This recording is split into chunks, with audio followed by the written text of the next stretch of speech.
Welcome to Easy Learning. Exercise number 125. In the preliminary announcement published on Thursday, the public were made aware of the deficiency in the income of the Performers Society, which performs a good work in a most practicable manner.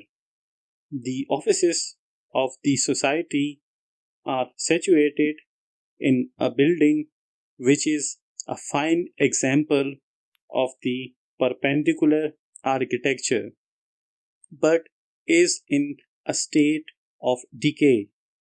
Lately, there has been a discussion among the members on the powers of the committee, and many divergent views were expressed by the chairman and other members. As a tribunal, the committee do not always show a dignified attitude.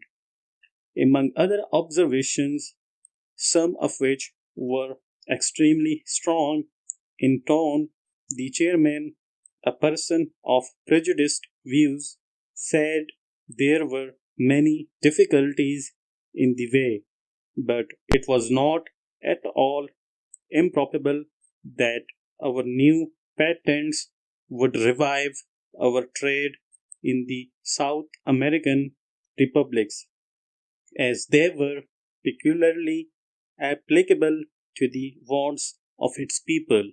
Full stop.